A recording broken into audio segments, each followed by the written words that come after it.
بسم اللہ الرحمن الرحیم وَإِذْ قَالَ رَبُّكَ لِلْمَلَائِكَةِ إِنِّي جَاعِلٌ فِي الْأَرْضِ خَلِيفَةً قَالُوا أَتَجْعَلُ فِيهَا مَن يُفْسِدُ فِيهَا وَيَسْفِكُ الدِّمَاءَ وَنَحْنُ نُسَبِّحُ بِحَمْدِكَ وَنُقَدِّسُ لَكَ قال إني أعلم ما لا تعلمون وعلم آدم الأسماء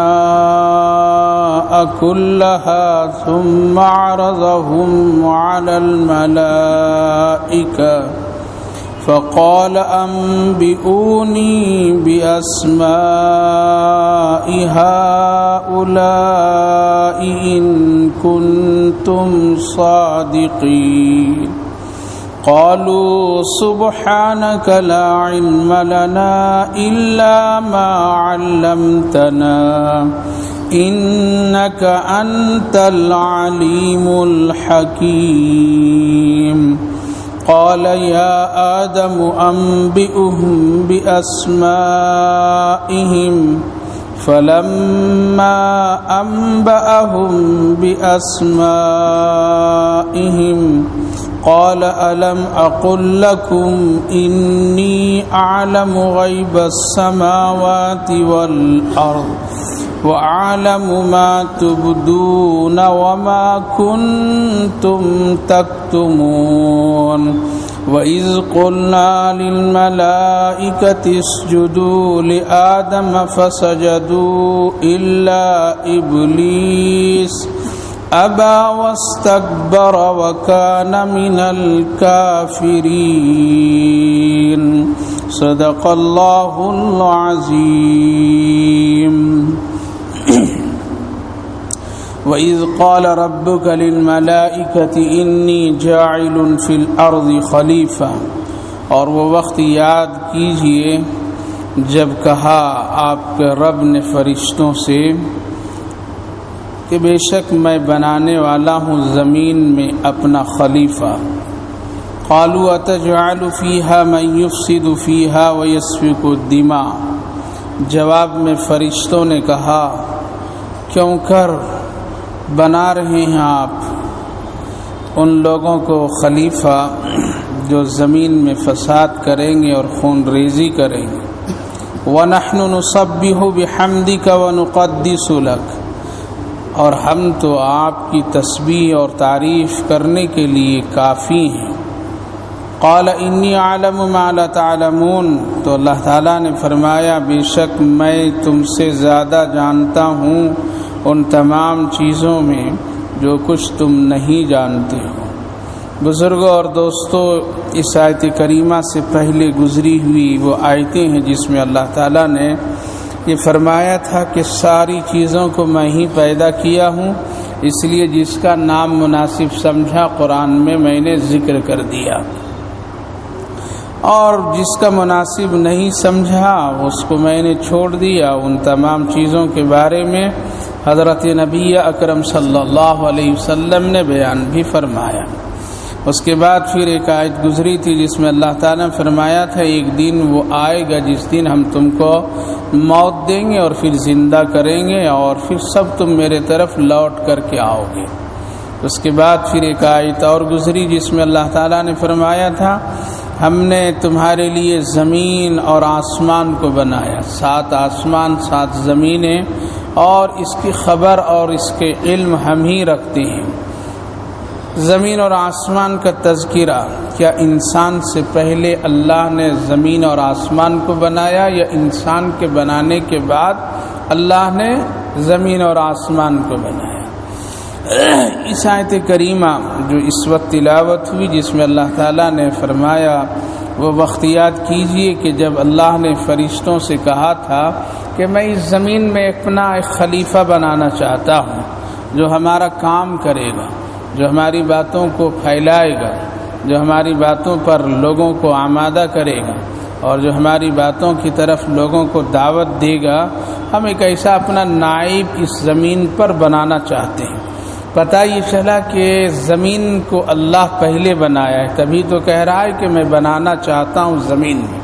اگر زمین پہلے نہیں بنی ہوتی تو پھر اس کا ذکر نہیں آتا۔ اسی لیے انسان کی تخلیق سے حضرت آدم علیہ السلام کی پیدائش کے ذکر سے پہلے اللہ نے زمین اور آسمان کو بنایا، اور پھر وہ روایت اور وہ حدیث پاک جس میں نبی اکرم صلی اللہ علیہ وسلم نے ارشاد فرمایا کہ حضرت آدم علیہ السلام کے پتلے میں مٹی کے مختلف جگہوں کے حصے لگائے گئے، تو اس سے بھی پتہ چلا کہ زمین پہلے بعد میں آدم۔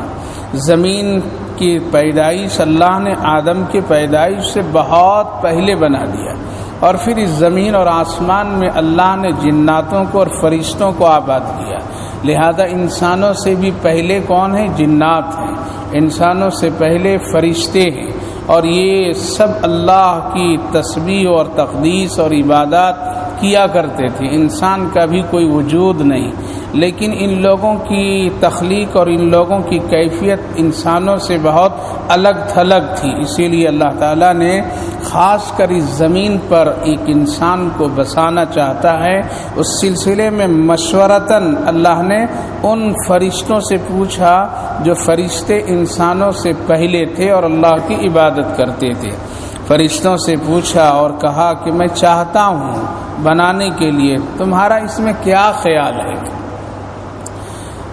تو فرشتوں نے اللہ رب العالمین کو جو کیفیت اور جن چیزوں کے بارے میں وہ لوگ جانتے تھے اس بنیاد پر یہ کہہ دیے کہ ہم تو آپ کی تسبیح اور تقدیس بیان کرنے کے لیے کافی ہیں، ہم آپ کی عبادت خوب کرتے ہیں اور آپ کی عبادت میں کسی طرح کوئی کمی نہیں، اور آپ کو تو اسی چیز کی ضرورت ہے، اس لیے جب ہم لوگ کافی ہیں تو پھر دوسرے کو کیوں بنا رہے ہیں؟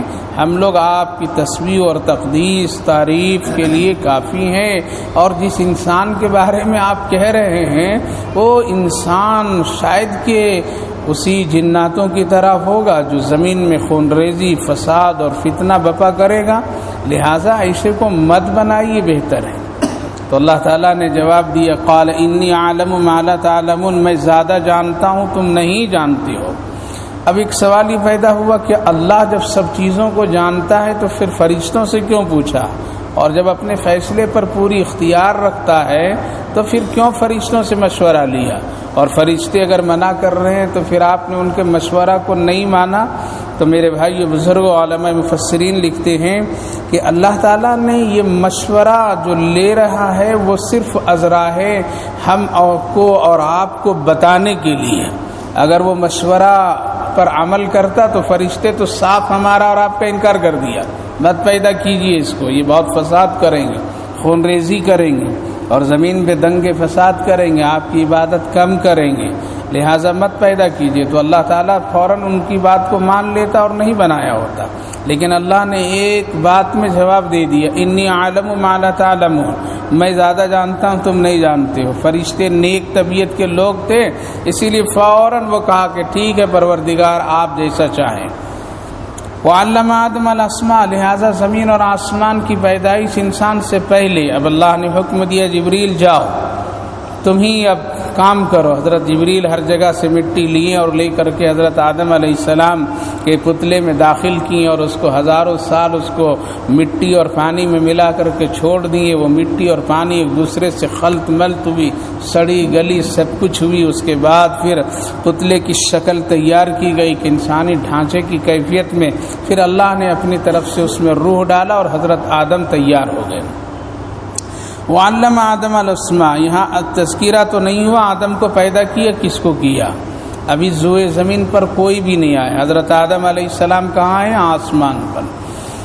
تو اللہ تعالیٰ نے حضرت آدم علیہ السلام کو جب پیدا کر دیا اور اپنے حکم سے روح ڈال دیا تو حضرت آدم فرشتوں کے سامنے اور فرشتے حضرت آدم کے سامنے۔ اب اللہ کو بڑھانا تھا درجہ، بڑھانا تھا مرتبہ، بڑھانا تھا مقام، اس لیے تمام فرشتوں سے کہا کہ دیکھو یہ جو انسان جس کو میں خلیفہ بناؤں گا اس کو بہت ساری چیزیں معلوم ہیں، تم کو معلوم نہیں ہے۔ اگر تم کو معلوم ہے تو تمام ان چیزوں کا نام بتاؤ جو جو چیزیں زمین میں ہے اور ان کی کیفیتیں بھی بتاؤ۔ تو فرشتوں نے کہہ دیا کہ پروردگار ہم کو نہیں معلوم ہے، ہم کو نہیں. فقال انبئونی باسماء هؤلاء ان کنتم صادقین قالوا سبحانک لا علم لنا. پاک ہے آپ کی ذات، ہم کو اس کے بارے میں کچھ بھی معلوم نہیں، جو کچھ آپ بتائیں وہی میں کرتا ہوں، وہی جانتا ہوں. انک انت العلیم الحکیم، آپ تو بہت زیادہ جاننے والے ہیں اور آپ حکمت رکھنے والے ہیں. حضرت آدم سامنے تو اللہ تعالیٰ نے فرمایا آدم تم بتاؤ. تو حضرت آدم علیہ السلام فوراً بتانے لگے، ہزاروں نام بتا دیے، فٹافٹ بتا دیے، ذرہ برابر بھی دیر نہیں، ایک سانس میں سینکڑوں نام آپ شمار کر دیے. فرشتے دنگ رہ گئے، ابھی یہ پیدا ہوا اور ابھی بتانا شروع کر دیا. سوال یہ پیدا ہوتا ہے کہ آخر حضرت آدم کو کیسے معلوم ہو گیا؟ کہیں پڑھائیں کچھ بھی تو نہیں، اور فوراً سارے نام کو بتا دیا. علماء مفسرین لکھتے ہیں جس طرح سے بچہ پیدا ہوتا ہے اور خود بخود بولنے لگتا ہے، خود بخود وہ ماں اور ابا کا نام پکارنے لگتا، امی ابو سب کہنے لگتا. حالانکہ کوئی اس کو سکھاتا نہیں بیٹھ کر کے، ابھی وہ مکتب نہیں گیا، مدرسہ نہیں گیا، اسکول نہیں گیا، اور جس علاقے میں بچہ پیدا ہوا اسی علاقے کی زبان بھی استعمال کرنے لگا، اسی علاقے کی زبان بھی استعمال کرنے لگا. اور پھر ماں باپ کا طریقہ و مکمل اپنے اندر کھینچ کر کے اپنے ذہن و دماغ میں بیٹھانے لگا.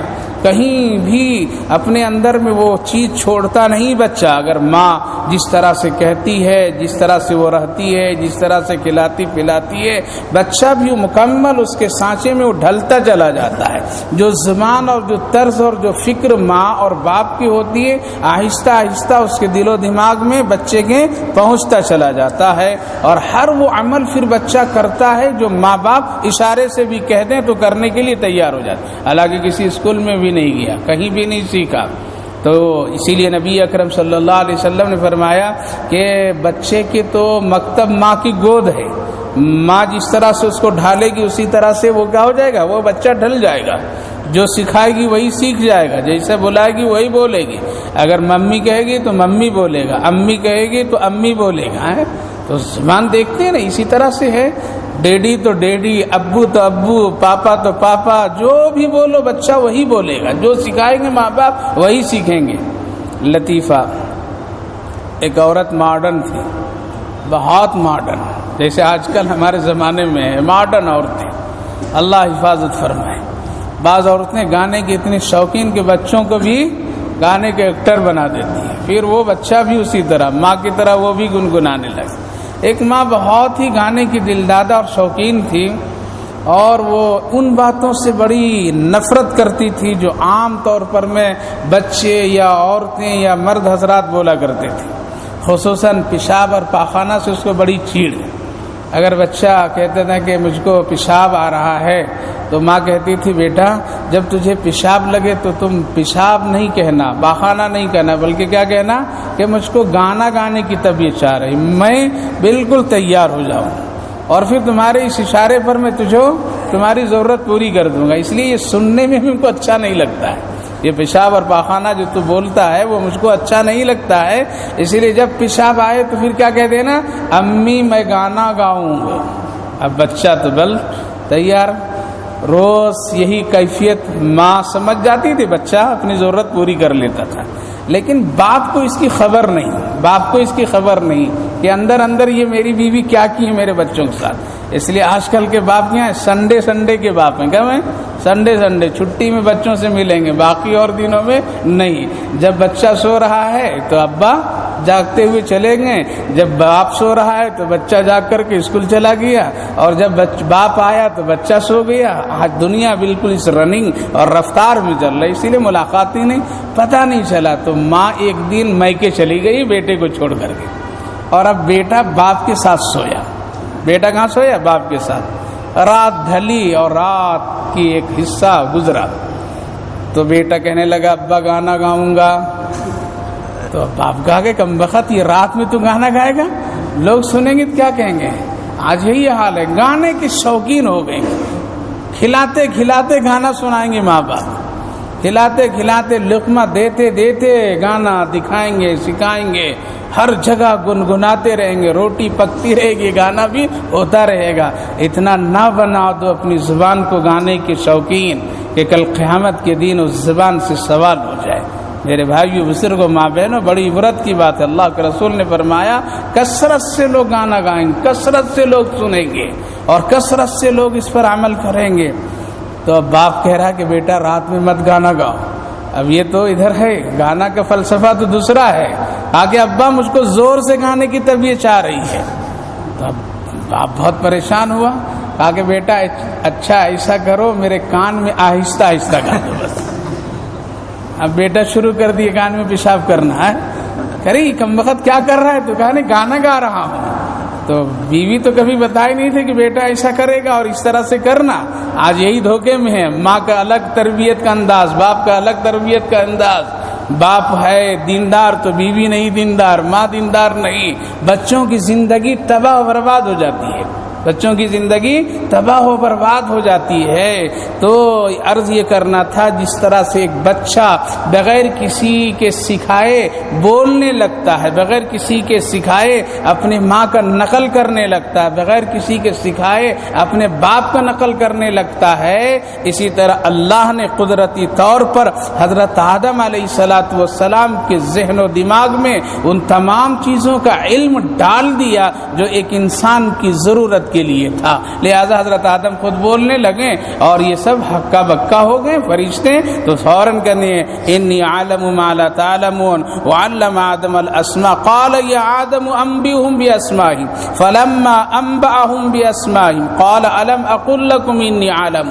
تو اللہ نے فرمایا بولا تھا نا میں، اے فرشتوں میں زیادہ جانتا ہوں زمین اور آسمان کی چھپی ہوئی چیزوں کو، وعلم ما تبدون وما کنتم تکتمون، اور تم سے زیادہ جانتا ہوں میں جو چیزیں چھپی ہوئی ہے اور جس کو تم چھپاتے اور ظاہر کرتے ہو، میں زیادہ جانتا ہوں۔ یہاں فضیلت ملی کس سے؟ علم سے ملی۔ کس سے ملی؟ اب حضرت آدم علیہ السلام علم کی بنیاد پر فرشتوں پر مقام اور درجے کے اعتبار سے بڑھ گئے، لہذا اللہ نے فرمایا اب جب یہ درجے کے اعتبار سے ایسا ہے تو پھر کیا کرو؟ ذرا اس کا سجدہ کرو، اس کے اکرام کرو، اس کی تعظیم کرو۔ وَإِذْ قُلْنَا لِلْمَلَائِكَةِ اسْجُدُوا لِآدَمَ فَسَجَدُوا إِلَّا إِبْلِيسَ، وہ وقت بھی یاد کیجئے جب کہ اللہ نے کہا اے فرشتوں سجدہ کرو آدم کے لیے، فَسَجَدُوا إِلَّا إِبْلِيسَ، سارے فرشتے فوراً سجدہ کر گئے مگر ابلیس ذرا ڈٹا رہ گیا۔ یہ ابلیس کون؟ یہ ابلیس کیسا؟ اور پھر فرشتوں کو کیسے معلوم تھا کہ زمین پر خون ریزی کریں گے؟ دو ہی مخلوق تھی، ایک فرشتہ اور ایک جنات۔ جناتوں ہی میں سے یہ ابلیس نکلا ہے، جناتوں میں یہ شیطان بنا ہے، اسی میں سے اچھے اور برے بنے ہیں۔ لہذا دو لوگ تھے اللہ کی نگاہ میں اور اللہ کے قریب میں ایک فرشتے تو فوراً سجدہ کر دیے اور فوراً اپنے حکم پہ اللہ کے حکم کو بجا لائے، اور فرشتے اپنے آپ کو اللہ کے حوالے کر دیے اور شیطان ذرا اکڑ گیا۔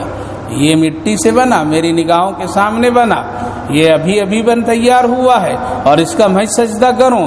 میں تو آگ سے بنا ہوں اور آگ کی بلندی اور آگ کے بڑھنے کی صلاحیت ہے اور مٹی دبنے کی صلاحیت ہے، ہم اس کے سامنے جھکیں گے نہیں۔ اور پھر یہ آج بنا ہے، اے اللہ ہم آپ کی عبادت خوب کیے ہیں تو عبادت کی بنیاد پر میرا درجہ زیادہ ہے، اس کو میرا سجدہ کرانا چاہیے تو الٹے مجھ کو اس کا کرا رہے ہیں۔ تکبر، غلو اور بہت ہی وہ متکبرانہ انداز اختیار کیا۔ اب یہاں رک کر کے چند باتیں، کیا کسی اللہ کے علاوہ کسی اور کا سجدہ کرنا جائز ہے؟ ہم اور آپ یہ سنتے آئے ہیں کہ اللہ کے علاوہ کسی کا سجدہ نہیں کر سکتے، خالص اللہ ہی کے لیے سجدہ، اللہ کے سوا کسی کے لیے سجدہ نہیں۔ خود نبی اکرم صلی اللہ علیہ وسلم نے ارشاد فرمایا اگر اللہ کے علاوہ سجدہ اور کسی کے لیے جائز ہوتا تو پھر میں بیوی کو حکم دیتا کہ شوہر کا سجدہ کرو، لیکن سجدہ کسی کے لیے جائز۔ لا تسجدوا للشمس ولا للقمر واسجدوا للہ الذی خلقہن ان کنتم ایاہ تعبدون، نہ چاند نہ سورج کے لیے سجدہ بلکہ خالص اللہ ہی کے لیے سجدہ ہے بس، اور کسی کے لیے نہیں۔ اب یہاں فرشتوں نے کس کا سجدہ کیا؟ آدم کا۔ فرشتوں نے آدم کے لیے سجدہ کیے ہیں، اور اللہ کے پیغمبر حضرت محمد رسول اللہ صلی اللہ علیہ وسلم فرماتے ہیں سجدہ کسی کے لیے جائز نہیں ہے، اور اسلام کا یہی بنیادی اس وقت میں چیز ہے، غیر اللہ کے لیے سجدہ نہیں۔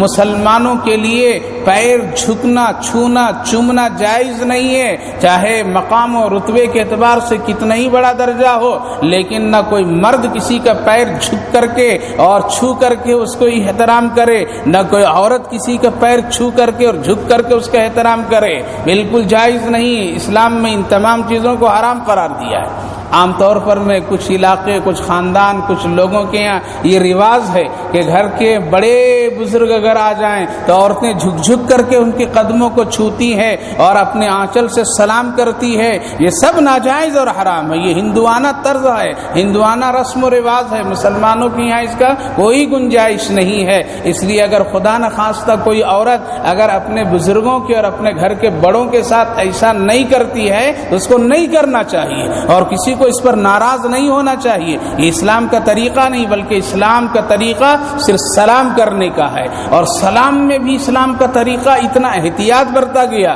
کہ اگر قریب ہے تو زبان سے سلام کرو۔ کیا کرو؟ زبان سے۔ عام طور پر میں ہم لوگ ایسے بھی سلام کرتے ہیں، ہاتھ اٹھا کر کے پیشانی پر رکھتے ہیں، نہیں، یہ بھی طریقہ صحیح نہیں ہے۔ اگر قریب میں ہے، آواز سن رہا ہے سلام کرنے والا، جواب دینے والا، تو پھر زبان سے کہو، زبان سے جواب دو، ہاتھ کا اشارہ نہ کرو۔ ہاتھ کا اشارہ وہاں ہے کہ جس کو ہم سلام کر رہے ہیں وہ ہماری آواز نہیں سن سکتا ہے، جس کو ہم جواب دے رہے ہیں وہ ہماری آواز نہیں سن سکتا ہے، وہاں پر صرف اشارہ کر دیے تاکہ یہ علامت ہے ہم تم کو سلام کر رہے ہیں، یہ علامت ہے ہم تم کو جواب دے رہے ہیں۔ لیکن نہ سر جھکانا، نہ پیشانی پر ہاتھ رکھنا، یہ سب غیروں کا طریقہ ہے، اسلام اور حضرت محمد رسول اللہ کا طریقہ نہیں ہے۔ اس لیے بچنا چاہیے، اشارے سے سلام دور میں ہو، قریب میں نہیں ہو، قریب میں نہیں ہو۔ لہذا حضرت آدم علیہ السلام کا جو یہ سجدہ ہوا، کیا یہ سجدہ صحیح؟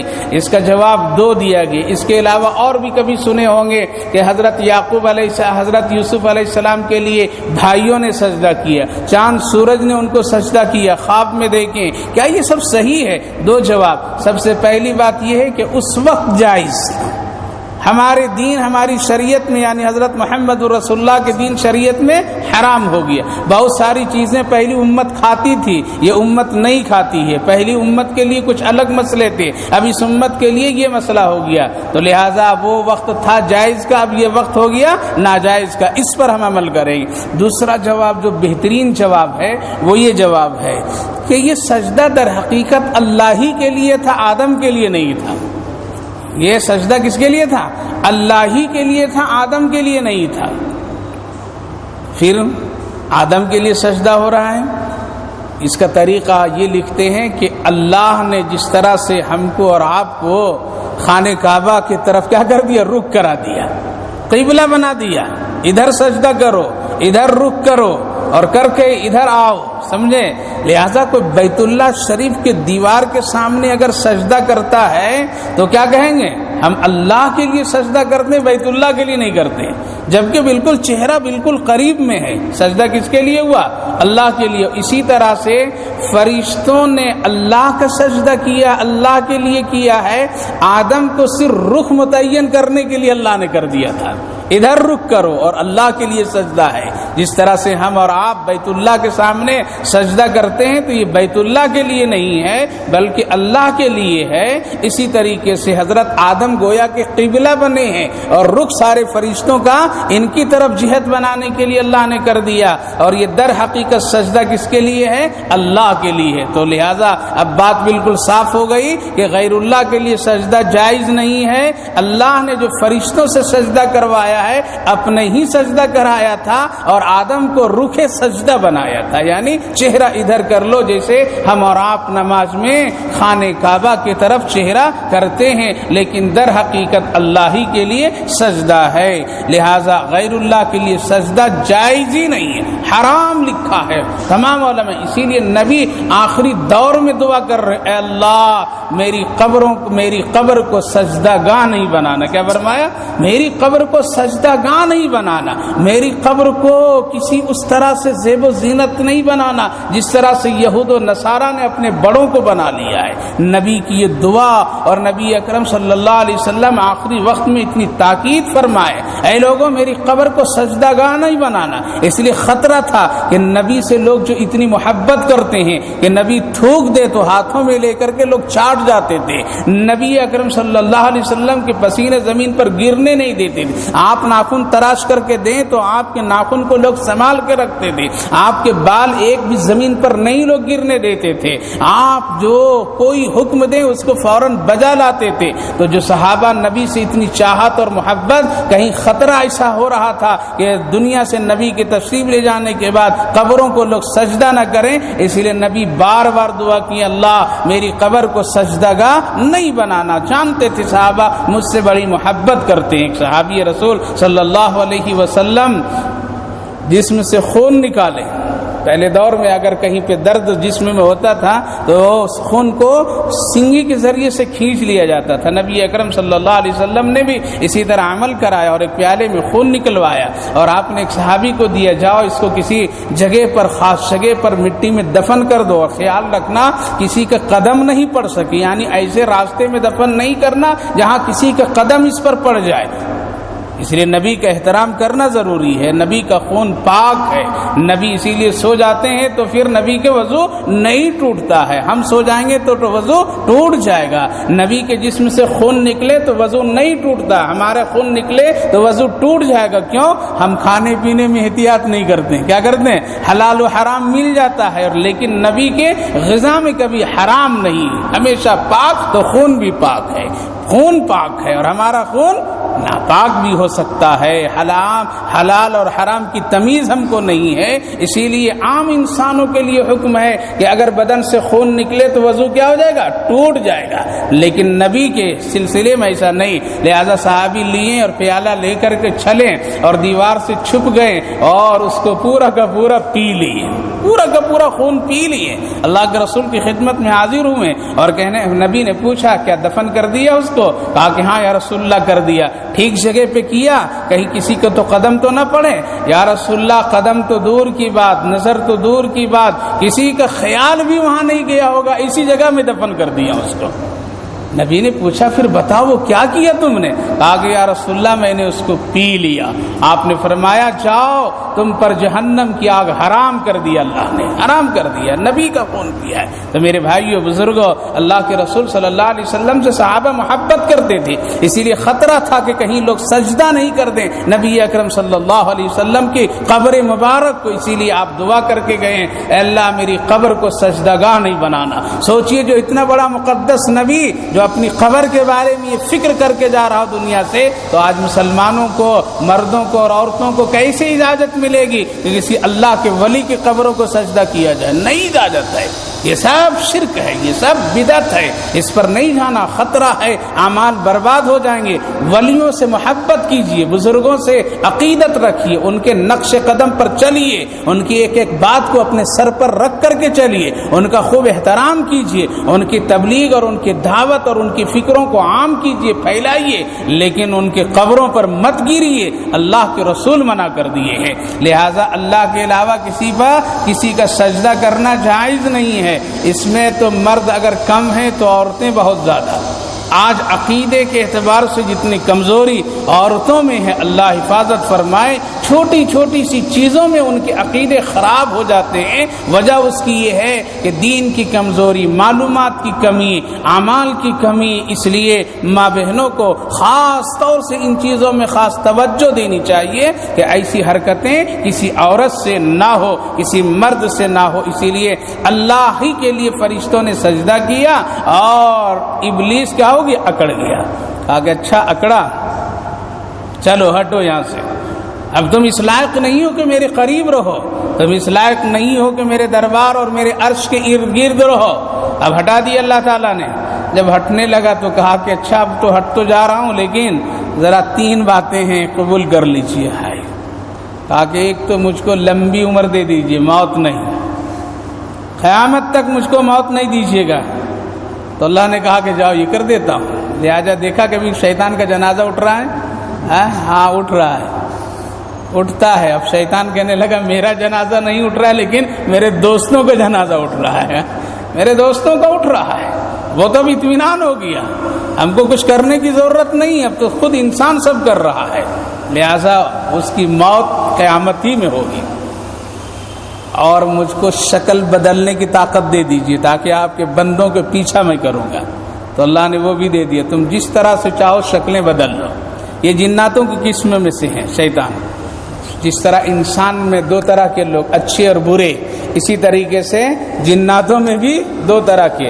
وہ جو لوگ خراب ہوئے وہ شیطان کے نسلوں میں چلے گئے، اور جو جنات اچھے ہیں ایماندار ہیں وہ مسلمانوں کی کیفیت میں رہے، اور وہ نبی اکرم صلی اللہ علیہ وسلم کی نبوت اور رسالت کا اقرار کیے، کلمہ پڑھیں. اسی لیے آپ صلی اللہ علیہ وسلم نے ان کو بھی جا کر کے دین کی دعوت دی، ان کو بھی دین کی دعوت دی.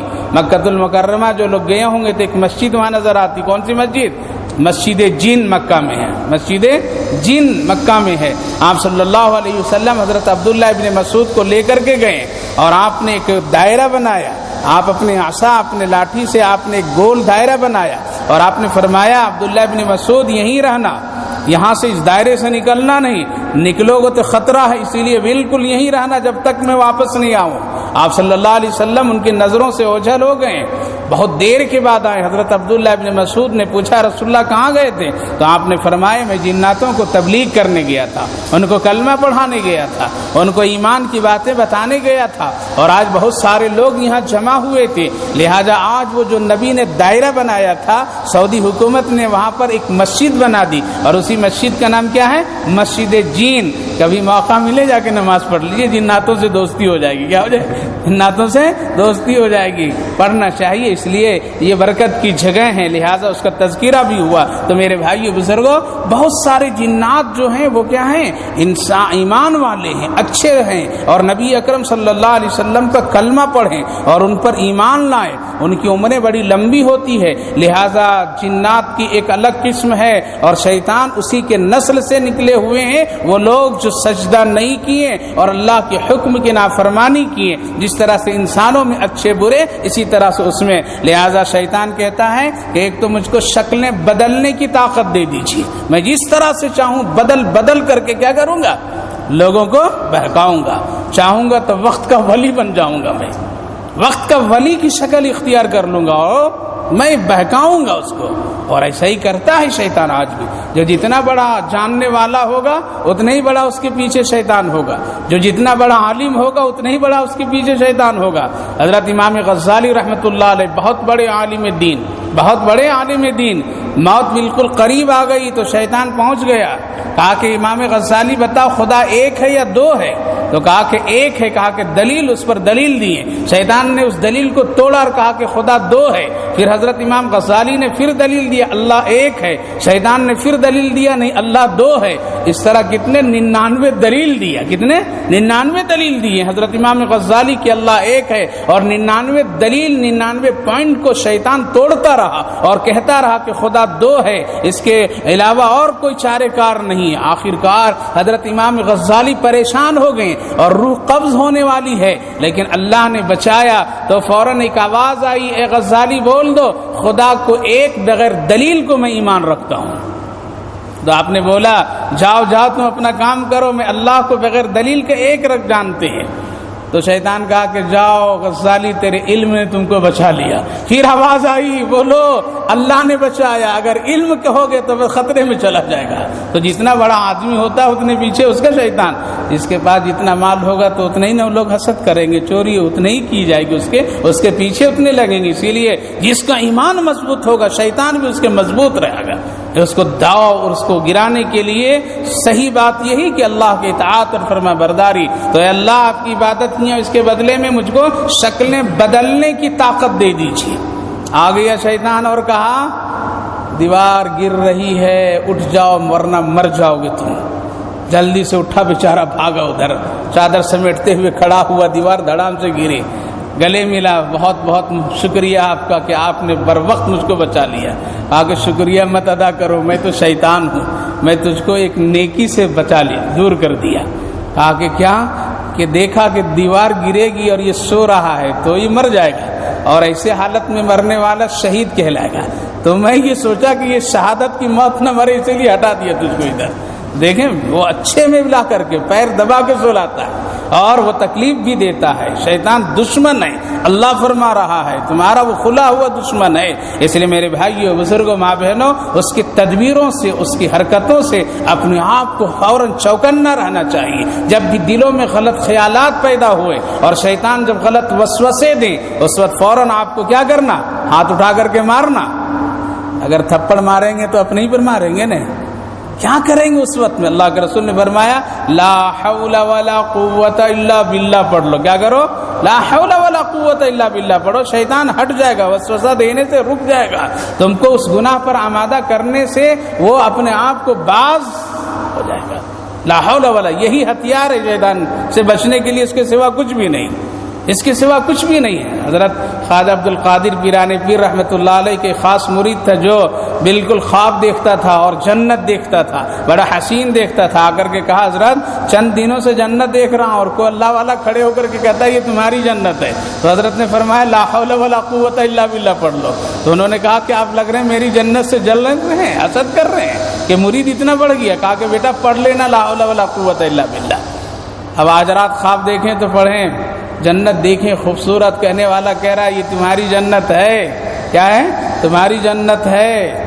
تو اس نے کہا کہ اچھا پڑھ ہی لیتا ہوں لا حول ولا قوت. پڑھتے ہیں لا حول ولا قوت تو الا باللہ. تو پھر کیا ہو گیا, وہ حسین منظر کھنڈر میں بدل گیا, وہ ویرانہ نظر آنے لگا.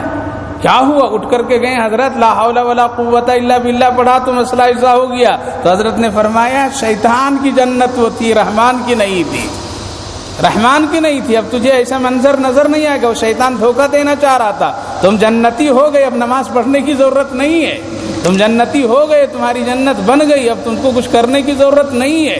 تو میرے بھائیو بزرگوں, شیطان نے کہا پروردگار ایسی شکلیں مجھ کو اختیار کرنے کی طاقت دیجیے, جیسا میں چاہوں گا کر لوں گا. اگر عورتوں کو بہکانا عورتوں کی شکل میں جاؤں گا, مردوں کو بہکانا مردوں کی شکل میں جاؤں گا, بچوں کو گمراہ کرنا بچوں کی شکل میں جاؤں گا, میاں بیوی کے تعلقات ختم کرنا تو اس کی شکل میں جاؤں گا. میں کبھی اچھا بن کر کے جاؤں گا, کبھی دشمن بن کر کے جاؤں گا, کبھی سانپ اور بچھو اور بلیوں کے ذریعے سے میں بھی پہنچوں گا, اور ایک کوشش کروں گا انسان کو تیرے راستے سے گمراہ کر دینا.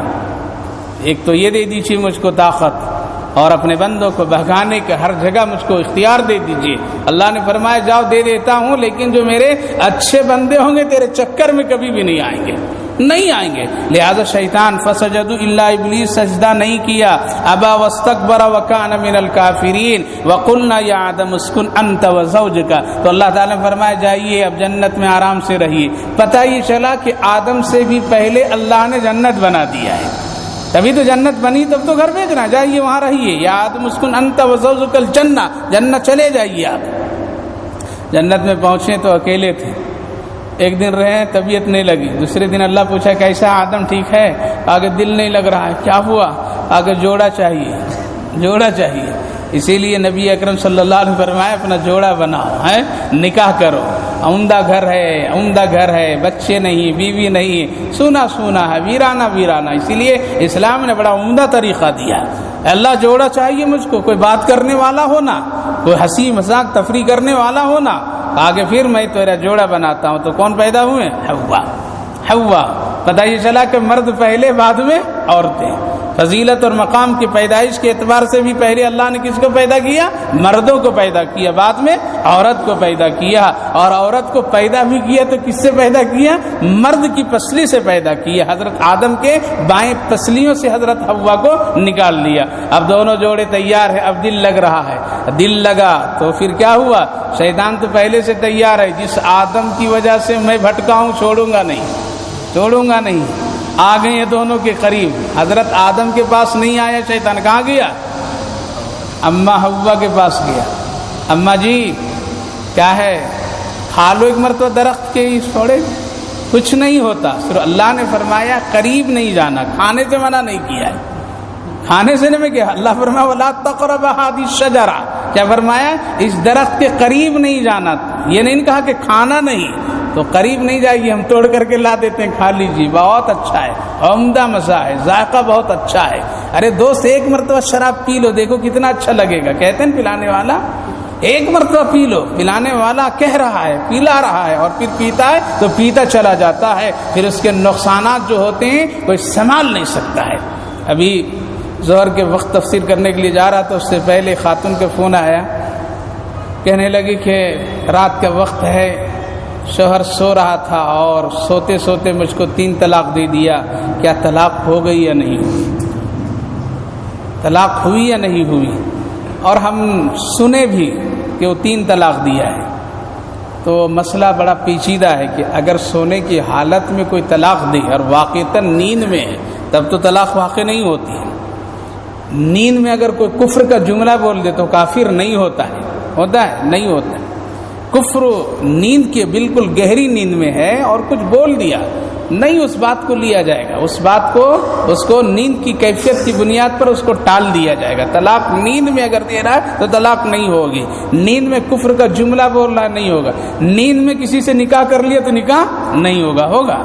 رمضان میں ایک صاحب نے پوچھا تھا کہ حضرت سحری کھا کر کے سویا ہوں فجر بعد، پھر کھا رہا ہوں بیٹھ کر کے کہیں پر کھانا، کہ روزہ رہا یا ٹوٹ گیا؟ بڑے بڑے مفتی آج کل ہوتے ہیں نا، روزہ رہا یا ٹوٹ گیا؟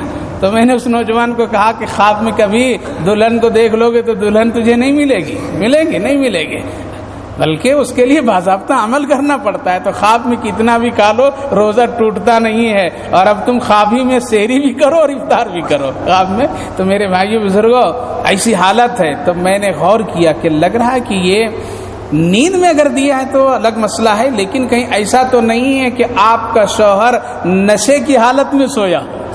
میں نے پوچھا پلٹ کر کے کہ ایسا تو نہیں کہ شراب پی کر کے سویا تھا وہ؟ تو کہا کہ ہاں وہ 3 گھنٹہ پہلے شراب پی کر کے سوئے تھے۔ اللہ، دیکھا نتیجہ کیا ہوا؟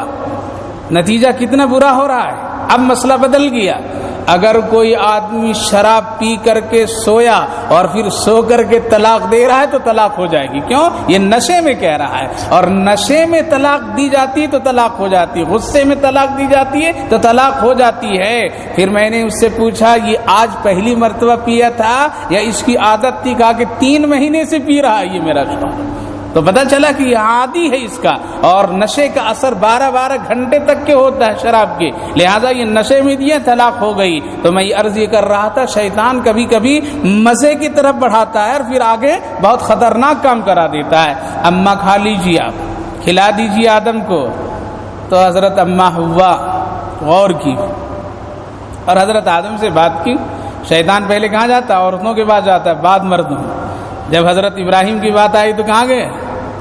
ہاجرہ کے پاس پہلے پہنچا، ابراہیم علیہ السلام کے پاس نہیں گیا۔ کیوں؟ یہ نبی ہیں، یہ جانتے ہیں، آنکھوں سے پہچان لیں گے کون ہے، اسی لیے بار بار ہاجرہ کے پاس جا رہا۔ ہاجرہ دیکھا اسماعیل کیا کیا لے کے جا رہے ہیں، ابراہیم کیا کیا لے کے جا رہے ہیں، رسی بھی ہے، چھری بھی ہے، ذبح کرنے کے لیے جا رہے ہیں۔ ہاجرہ کیا کہتی ہے؟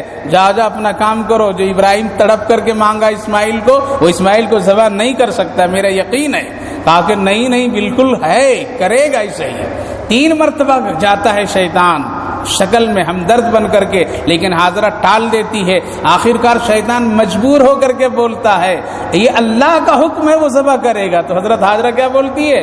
جاؤ مردود، 1 بیٹا نہیں 1000 بیٹا دے گا تو ہم سب کو ذبح کروا دیں گے۔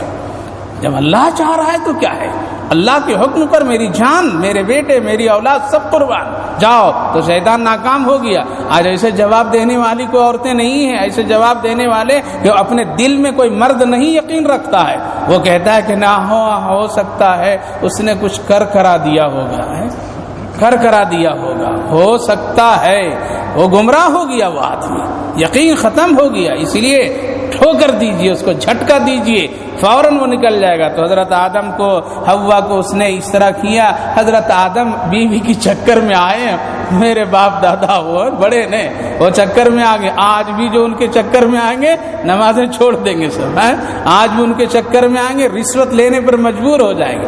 آج بھی اگر ان کے بیزا ضرورتوں کو تکمیل اور پوری کرنے میں آئیں گے تو ماں باپ کو ٹھکرا دے گا وہ نوجوان۔ اس لیے میرے بھائیوں بزرگوں، ماں بہنوں، اعتدال کی زندگی گزارو، برابری کی زندگی گزارو، صحیح زندگی گزارو۔ اتنا نہ آگے بڑھ جاؤ کہ شریعت اور دین چھوٹ جائے، اتنا نہ گر جاؤ کہ تم انسان کے درجے سے جانور کے درجے میں چلے جاؤ، برابر رہو۔ لہذا حضرت آدم علیہ السلام تو جا کر کے چکھ لیے کون سا درخت، بہت ساری باتیں ہوتی ہیں، مشہور ہے کہ گیہوں کھائے تھے۔ کیا کھائے تھے؟